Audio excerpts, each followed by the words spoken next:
Hello, everybody, and welcome to another episode of Beneath the Red Star, a Russian history podcast for normal people. I am your host, Kyle, and I have something very interesting today that I hope you guys will enjoy. This one's going to be a little bit different. I know the first couple episodes have all been about medieval Russia, and a lot of that just has to do with the fact that I've been really into medieval Russia lately. But this podcast is not necessarily bound by time or space. Well, I guess space it is, but not time. I can tell you about Russia in the past, present, and I sure as hell will tell you about it in the future. So, let's go ahead and talk about something that is a little bit more recent than, say, Ivan the Terrible, or the Christianization of Russia. I want to talk to you guys about the Hermitage. So, you may or may not have heard about the Hermitage. It's a big ol' art museum in St. Petersburg, Russia.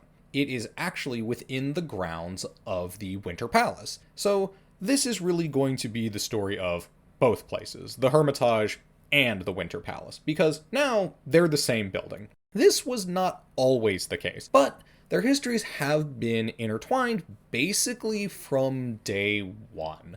So here's the story of that.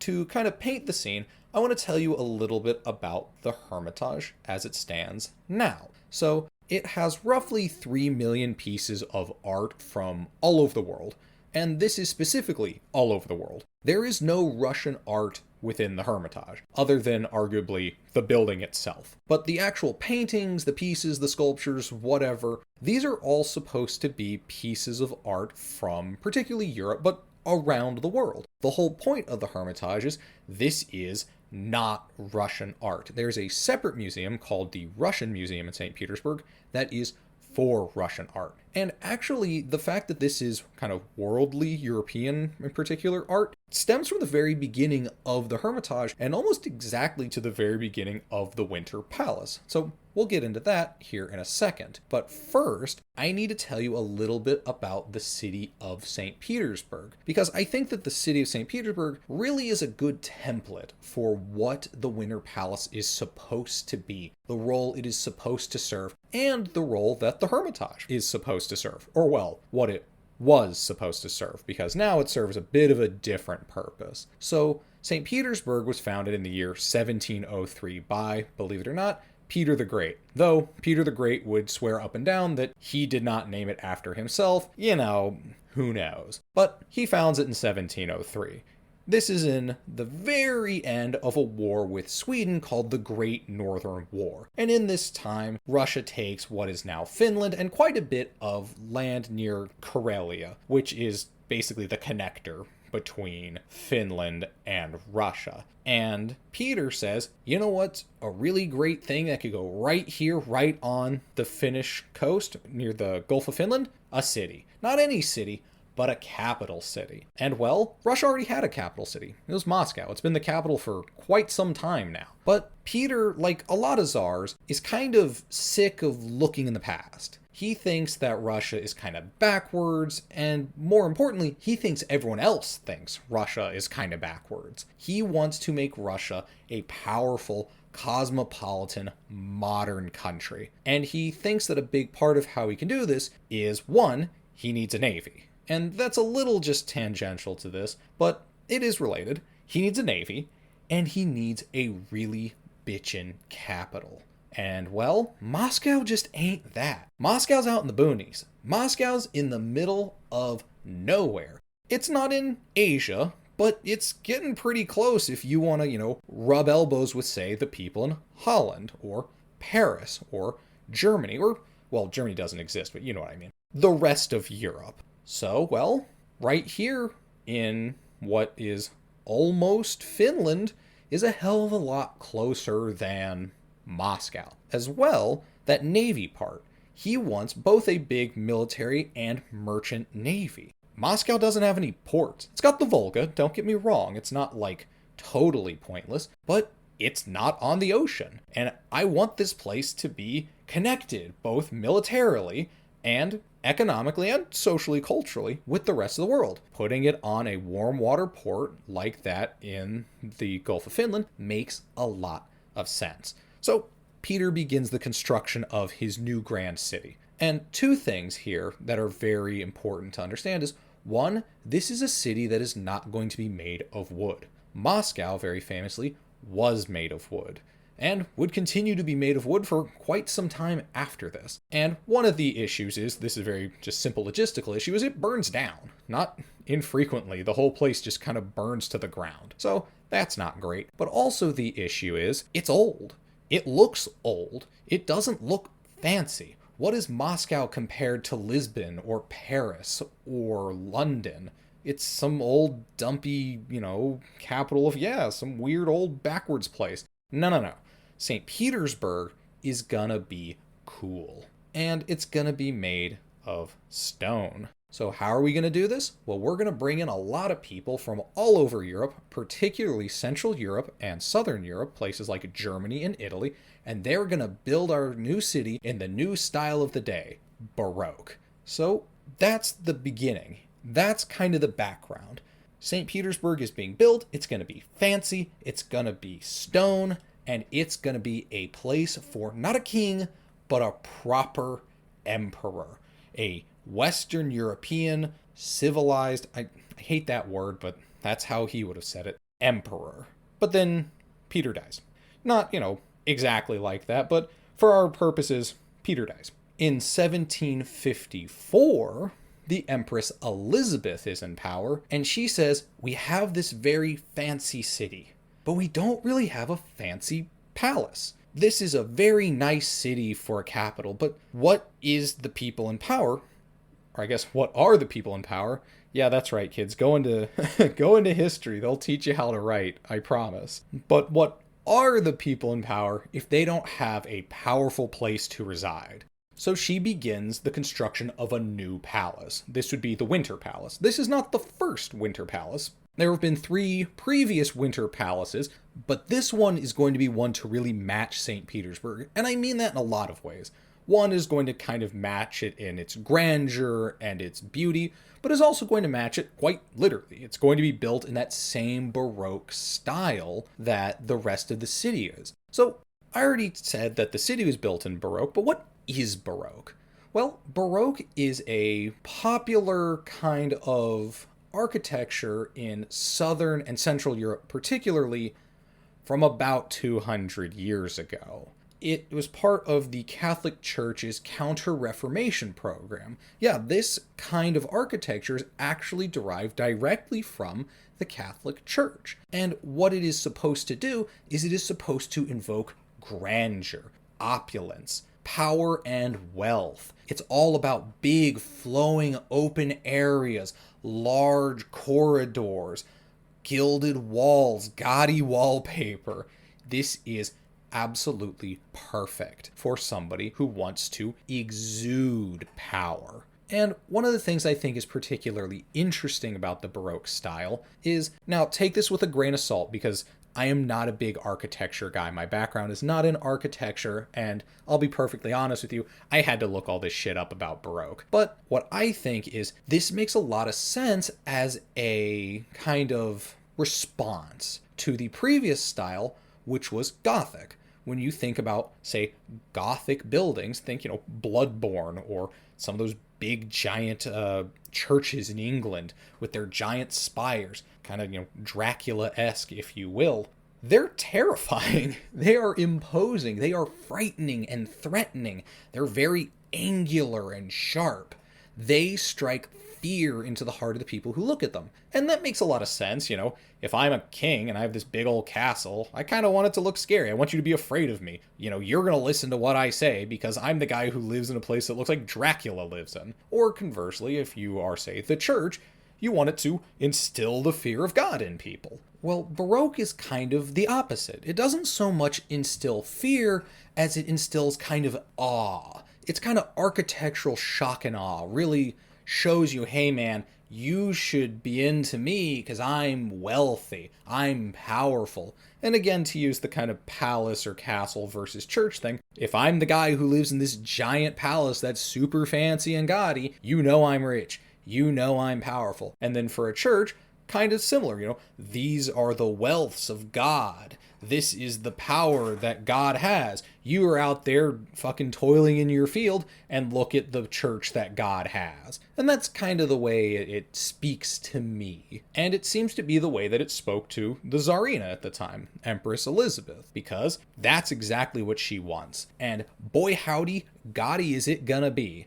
It took roughly 4,000 people to complete the Winter Palace, and it cost about 2.5 million rubles, which I have no idea what that is at the time, but it's likely tens of millions of dollars. But unfortunately for the Empress Elizabeth, the 8-year construction time would be too much for her to live through, and she would die before its completion in the year 1762, which means that the first person to sit in the Winter Palace, the brand spanking new Winter Palace, would be Catherine the Great, who took power in the same year. And well, Catherine, she's a very interesting person because she, unlike a lot of other czars, is really into art. Not just art in general, but the arts as a whole. And she's really the one who turns the Winter Palace into a museum. And the first thing she does to really do this is she completely redoes the interior of the Winter Palace. Baroque is out. By the time that the Winter Palace is being built in the 1750s and 1760s, Baroque's definitely not so hot as it was when the city was being built in the early 1700s. Like I said, 200 years ago is when Baroque kind of hit the scene, so by now, it's a little passé. And Catherine, she is very aware of that. What's in right now is neoclassical, which, to be fair, neoclassical works very well with Baroque style. It's still about large scale and imposing size and kind of spectacles of wealth. Think, the columns of Greece or Rome, stuff like that. And it works fairly well with this Baroque style. And not only is neoclassical architecture in at this time, neoclassical artwork, like paintings, sculptures, what have you, those are very in vogue. And Catherine is absolutely obsessed. She wants as much of this stuff as you can get. And if there's any kind of theme I want to create here and I want you to take away, is that everything about St. Petersburg, everything about the Winter Palace, and everything about the Hermitage is all about exuding wealth and imperial power. Because that's exactly what Catherine wanted this to do. She wants to start buying this neoclassical art that's so popular and displaying it. And what she's trying to do is she is trying to exude power. She does this in a number of ways. First and foremost is just simple kind of showy wealth. Look at this fancy thing that I have. I have this very nice piece of art, and it shows that I'm wealthy. It shows that I'm power. Good for me. Sucks to be you. And this actually serves a couple of purposes. Just this very simple kind of flaunting of wealth. One, internally, it does exactly that. I'm rich, you're poor, you have to listen to me. At the level of wealthy people within Russia, it shows that I am somebody who has this kind of wealth, this kind of power that you as another wealthy person should respect. And this is particularly important for Catherine because she needs to create legitimacy for her rule because she is, one, not from Russia. She is very famously Prussian. And two, she came to power in, let's just say, kind of less than clean circumstances that may or may not have involved murdering her husband. So a lot of the other wealthy aristocratic people have to kind of ask themselves, do we really trust this lady? Is she really somebody we kind of want to hitch our wagons to? And by showing, I'm wealthy, I'm stable, I'm powerful, yeah, it kind of assuages that. And then lastly, what it does is it shows to the people of Europe, not only am I powerful and wealthy, but I'm cultured. Because this is always the kind of thing that Russia is going to run into. The people of Western Europe, particularly the aristocracy, are going to go, well, they're too Asiatic.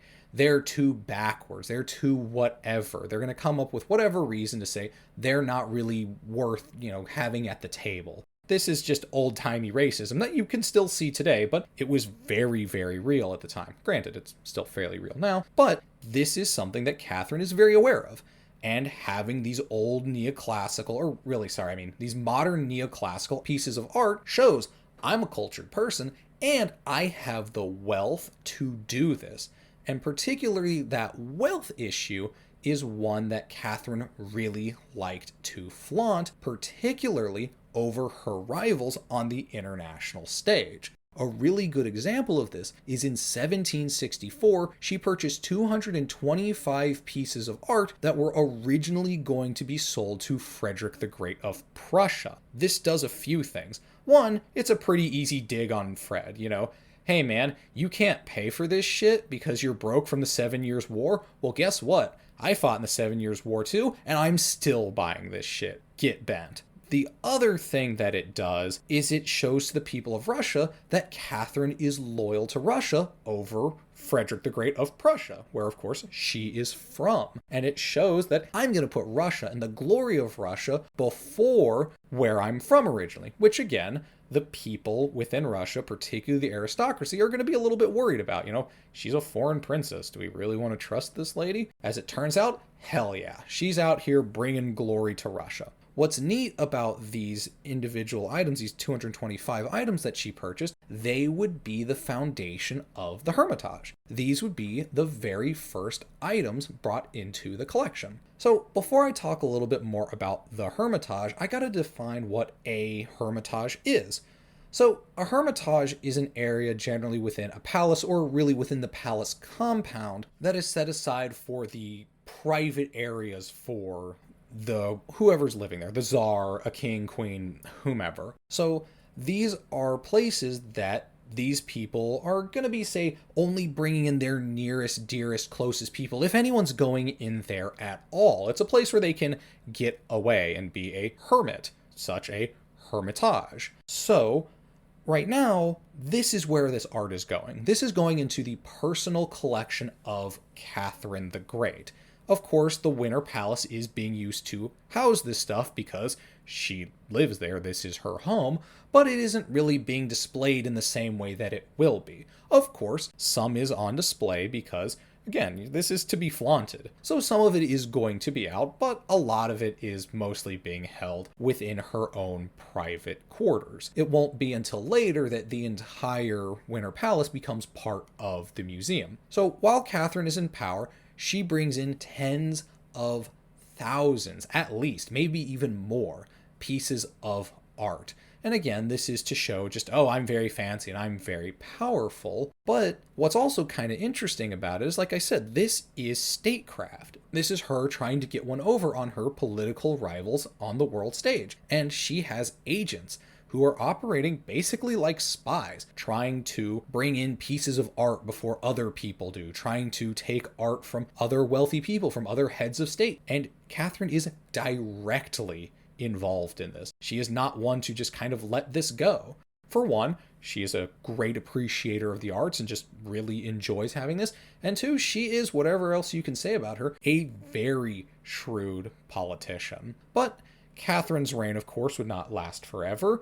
And the heyday of the Hermitage also would not last forever, because after her death, well, the other Tsars didn't really care nearly as much about the Hermitage. A lot of them kind of just let it go by the wayside. Some of them bringing stuff in here or there. Clearly, quite a bit of stuff does come in this time, but not necessarily with the same fervor or with the same kind of rapidity that Catherine did.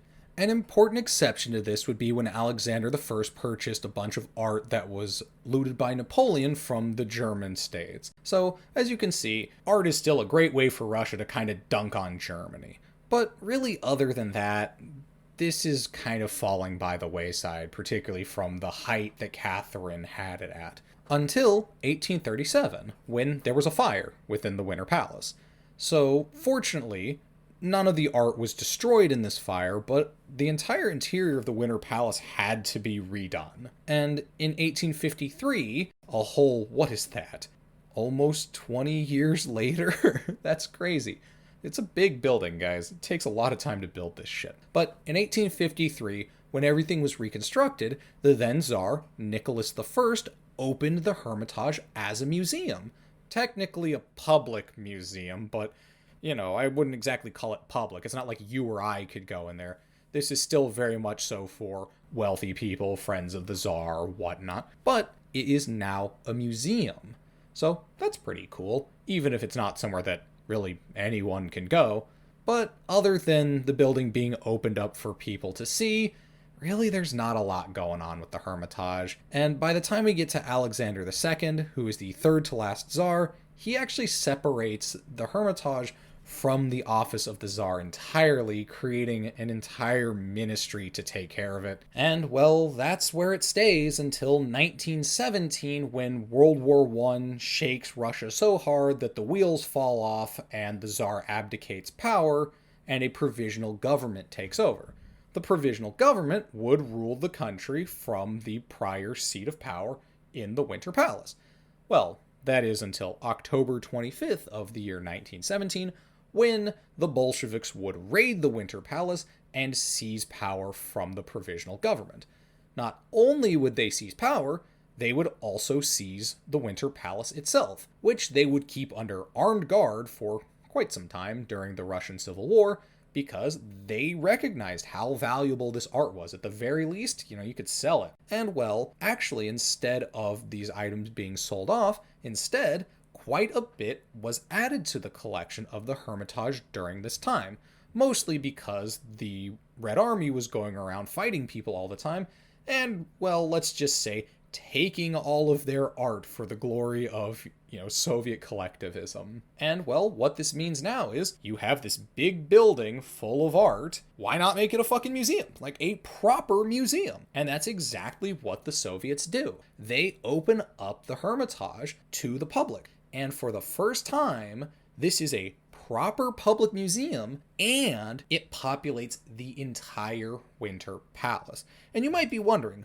well, why are the Bolsheviks doing this? Like, I thought they didn't like, say, fancy art and flashy buildings and whatnot. And, well, you're not entirely wrong, but I think there's two things that need to be remembered here. One, when the Bolsheviks first started off, when you first have the Soviet Union, there's quite a bit more of an importance on art and expression. This is, remember, Lenin's Soviet Union. We're not to Stalin quite yet. And in this time, expression's very important. The arts are a big, big thing. And, well, there is quite a bit of appreciation for the arts within the Soviet leadership. As well, this is a real propaganda coup. I mean, imagine if, say, during the American Civil War, they took the White House. You had better believe that the Confederacy would let you walk around in there. Because, one, you get to walk around in the halls of the people who you just defeated. And two, this really gets to show how the other half lives. Imagine you're a peasant or a factory worker living in St. Petersburg or the outer-lying areas, and you're barely making things work. Maybe you fought in World War I. Maybe your kids fought in World War I. Life has not been very kind to you. It's Russia in the early 20th centuries. But guess what? There's this giant fucking building here. And every time you think, maybe this whole revolution wasn't really worth it, maybe this all is for naught, you can go walk around there and see the fucking golden walls and the giant marble pillars and the gaudy fucking wallpapers. You can go sit there and soak it in while you're living in a single room hut with 3 other people. You know that the Tsar is living in a single room bigger than your house, your friends' houses, and your parents' houses combined. That is a propaganda win if I've ever heard one. And it works. I've been to the Hermitage. I went in 2018, and of course I'm not out here, frothing at the mouth for overthrowing, say, the Russian government because they're bourgeois or whatever. But even just to think about it, I live in a house with central heating and air and running water and this and that. But even still, to go stand in this building and go, holy shit, somebody lived here in this fucking monstrosity? It is mind-boggling. So I could only imagine what it would have been like to be a Russian peasant standing there.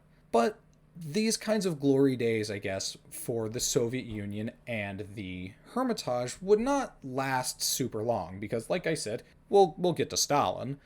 And, well, when Stalin was in charge, he really didn't care a whole lot about the Hermitage. He was not a big arts guy. So, what he saw the Hermitage as more of was kind of a resource, something that you could sell when times got tough. And there was plenty to sell. While the Soviets were fighting the Civil War, they just about doubled the entire collection of the Hermitage. And in the early 1930s, when the Soviet economy tanked and there were pretty serious famines all across the Soviet Union and genocide in a number of places, and for anyone who's listening and takes issue with that, yes, the Holodomor was a genocide, and that is all I have to say about that. But while this all was going on, Stalin went ahead and sold off some pretty sizable chunks of the Hermitage collection to finance the floundering Soviet state.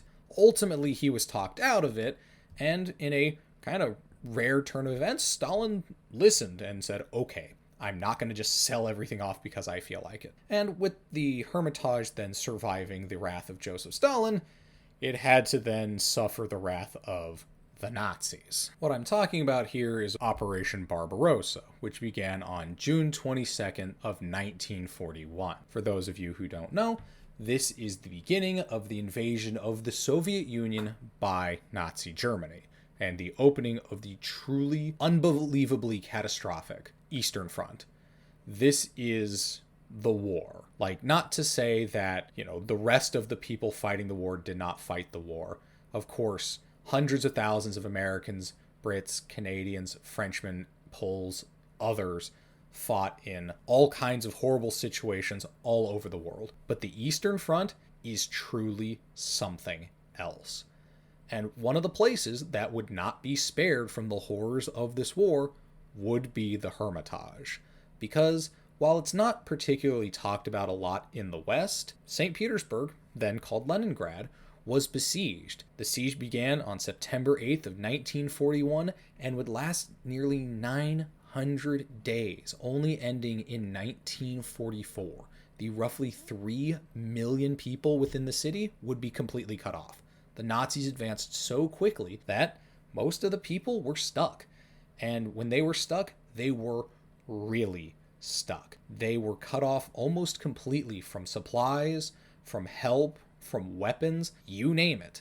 These people were stuck there.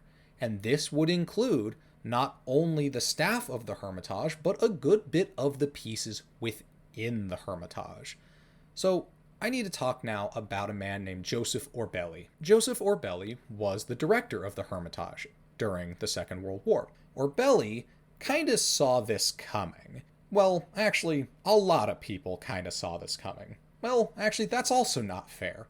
Basically, only Joseph Stalin didn't see this coming. In the lead up to the Second World War, pretty much everyone in the Soviet Union was like, yep, Nazis, invasion, should probably get ready for that. Except one Joseph Stalin. Stalin, for whatever reason, did not really conceive of this as being a possibility. And Stalin, being Stalin, didn't like other people conceiving of this as a possibility. So he told everyone, don't. It's not happening. Don't. If you do, that's bad, and you'll get in some serious fucking trouble. Which, if you don't know Stalin, you don't want to get on his bad side. One person who didn't actually give a flying fuck about Stalin's bad side was Joseph Orbeli, who, despite the fact that he personally was instructed by Joseph Stalin not to prepare for an invasion, did so anyways, and began preparing by mostly collecting the materials that he would need, packing materials for the most part, to move like millions of pieces of art. And again, he did this while having been directly told by Stalin not to. But he was ready anyways. And it's a good thing that he was, because when the invasion began, Orbeli reached out 6 times to the State Committee on Arts in Moscow without getting a response. Well, without their approval, he prepared 500,000 pieces in 10 days to be moved. And he did this only because he had pre-prepared. He was ready. If it weren't for his earlier preparement, is preparement even a word? His earlier preparing, he would not have been able to do that. And who knows how many more pieces would have been lost. And what's so interesting about this is eventually he would get a go-ahead from Moscow. And Joseph Stalin would be aware of what he did, and Joseph Stalin wouldn't say anything. Orbeli would never see any kind of retribution or any kind of punishment for the actions that he took. The man was a hero, and even Joseph Stalin, I guess, couldn't really do anything about that. So Orbeli prepared to have these things carted off to Yekaterinburg, which is in the Ural Mountains. So what he did is he got some trains together. And this was no mean feat, because while this is all happening, the rest of the city is getting ready for a siege. You have people being taken from the Hermitage to go man trenches, go dig trenches, go help the soldiers, or who are being told to evacuate other things that are maybe arguably a little bit more important, say important political people, things that might be critical to the war effort somewhere else, what have you. So Orbeli's doing this with kind of the scraps. It's him, whoever he can get, and whatever kind of equipment he can scrape together. But on July 1st of 1941, Orbeli scrapes together 22 freight cars, 1 armored car, an anti-aircraft battery, and a number of armored guards to ship off roughly about 500,000 pieces of art. 19 days later, he would send a second train, but unfortunately, this would be everything that he would be able to send out. About a month after this, he would not have everything prepared anymore, and well, the Nazis would be upon him. And this would start a truly horrendous chapter of not just the Hermitage, but of course of St. Petersburg's history. So before we get into the rest of the siege here, I want to take a moment to say that the Hermitage had been evacuated before, though this would be the first time that it would ever be attacked. So the previous 2 times that the museum had been evacuated the first was when Napoleon invaded, but Napoleon marched straight past St. Petersburg and went to Moscow. The second would be in World War I, but the Germans would never make it anywhere near St. Petersburg. So ultimately, those 2 moments were arguably unnecessary. The artwork was never in any true danger, and the building would never, say, be shot at or, besieged. This time would be different. This time, the Hermitage would serve 2 purposes. One, it would be the home for not just the artwork, but about 2,000 people at various points, most of which were the staff of the Hermitage and their family, as well as people who were made homeless by the incessant bombings and shellings brought on by the siege. Along with all of these people, there'd be about 1.5 million pieces of art that didn't make it out of the Hermitage. Remember, only about 1 million pieces, that's 2 trains, about 500,000 apiece, were able to leave. So, along with these people is millions and millions of dollars of priceless art. And unfortunately, some of it was too big to move and would be left above ground. Anything that could be was moved to the basement, which is where the people hid and took, well, anything that they could. Unfortunately, a number of pieces were left above ground and were destroyed, though the pieces that were brought into the basement didn't necessarily fare any better, as they had to deal with a place that is a swamp. St. Petersburg is a lovely city, but good God Almighty, is it a shitty swamp. Everything is moist, everything is humid, and in the winter it's cold, and in the summer it's hot. It's not exactly a great place to leave art unconditioned, especially when, all your water pipes are leaking because they keep getting bombed by the fucking Germans. So, it's unfortunate, but they made do. The other thing that the Hermitage did was it served as a symbol. It was a symbol of defiance for the people in not just St. Petersburg, but all over the Soviet Union. St. Petersburg is a very interesting city because it spent almost the entire war being besieged. And St. Petersburg, being the old capital of the Russian Empire, has quite a few very important and very magnificent buildings. All of these buildings, the people of St. Petersburg kind of group together to defend because it's their home. These are the symbols that symbolize their home, and they were not about to let the Nazis destroy them. A lot of these people weren't soldiers. Actually, most of them weren't. Most of the soldiers were on the front. these would be civilians. A lot of them were kids or elderly people who, either were too old or too young for military service, and instead would spend their time risking their lives to protect the buildings that were important to them, and the Hermitage was a big one. A lot of people really wanted to defend the Hermitage, and defend it they did, because despite the bombardment, despite the invasion, despite all of it, the Hermitage, the majority of the collection, and the people who hid in the basement would survive. And on November 9th, 1944, the Hermitage would reopen for the first time in almost 3 years. Now, this is not the Hermitage that we know today, and it's not the Hermitage of before. This was a shell of the Hermitage. The Hermitage during the siege was hit by shell fire directly about 30 times.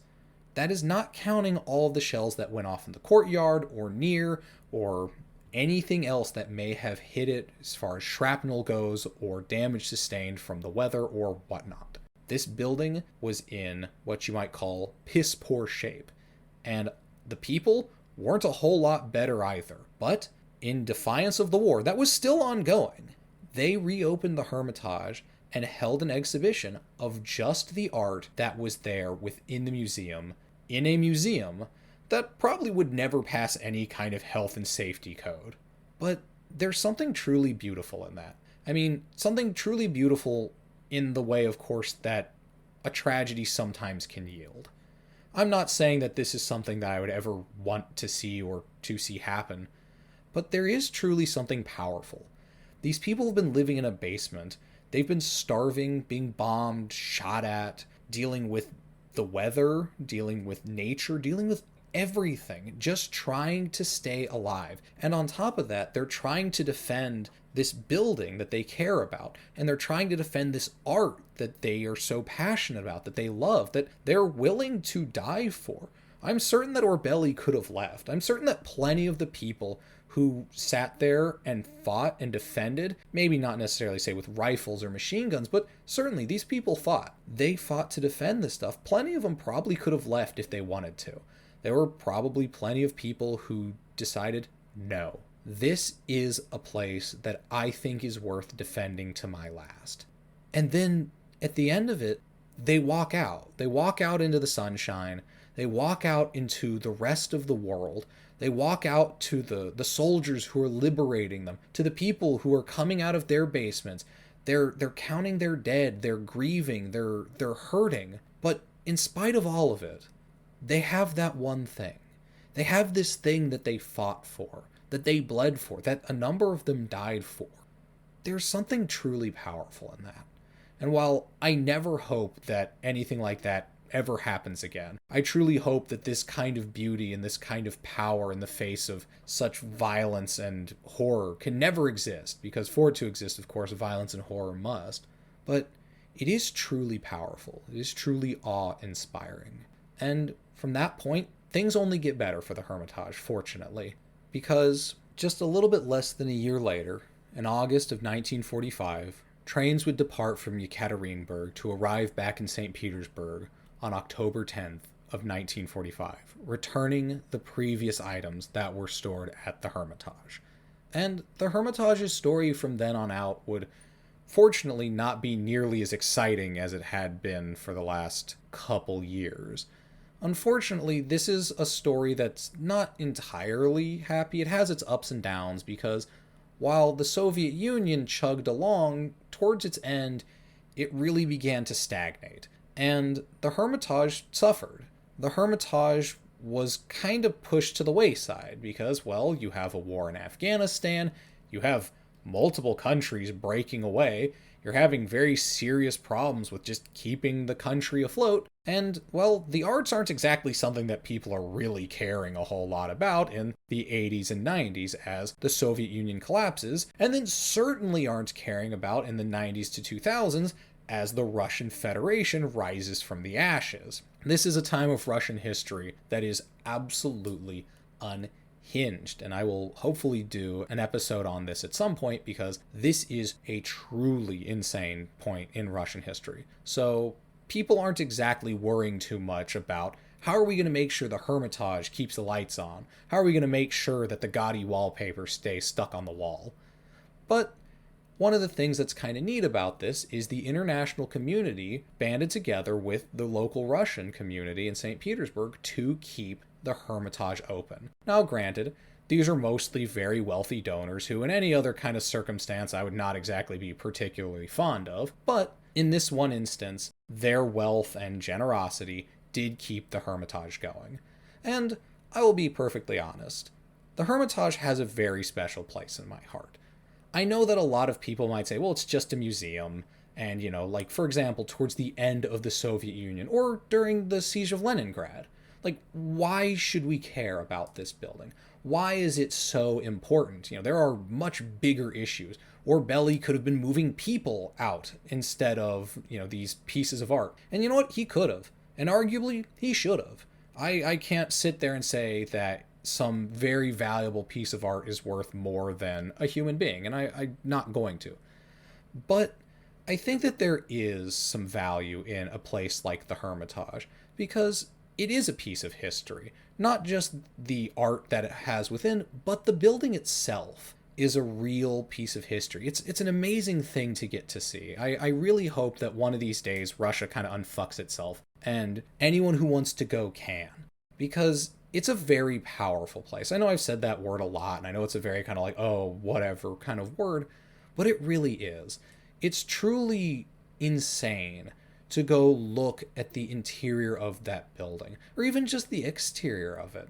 It's fucking nuts, dude. It's truly fucking bonkers. So I think that there is something kind of important about places like the Hermitage, about somewhere that you can go to and really feel the place, feel the history, feel what's going on. And clearly the people of St. Petersburg agreed. I think that these places are very important. And while I do not condone any of the actions taken by the Russian government basically ever, especially not now, I think truly a shame, a small shame, of course, in the face of all the other shames that are happening at the moment, but it is truly a shame that somewhere like this is locked away from the rest of everyone. That only those there who are so unfortunate as to be stuck with someone like Vladimir Putin are allowed to see this. Or who can, safely see it. I mean, I guess you can still go to Russia. I certainly wouldn't recommend it. So, I guess kind of on a less contemplative and maybe more upbeat note, you can learn more about the Hermitage. I do believe that you can see the collection online, and it's a very neat collection. It is one of the biggest, most extensive European art collections in the world. So I highly recommend that you go do that, because Russian history is bleak, Russian history is sad, it's a very unfortunate place to be at basically any time, Russia or a lot of the surrounding areas. But one of the neat things is the treasures of the Tsar did in fact get kind of, liberated, and we get to see them now. So that is maybe not necessarily worth all of the trouble, but it is very cool. And so, since it is the way it is, I very much so highly recommend that you go do that. But that's really all I got for y'all today. So, thank you again for listening. I really hope that you enjoyed. If you did, please leave a review. If you didn't, also please leave a review. I really want to know what y'all think, how this is going. Again, kind of what you want to see more of, what you want to see less of, the whole thing. But for now, I hope you all have a really great day. Thank you again for listening, and I'll catch you for the next one. Bye-bye.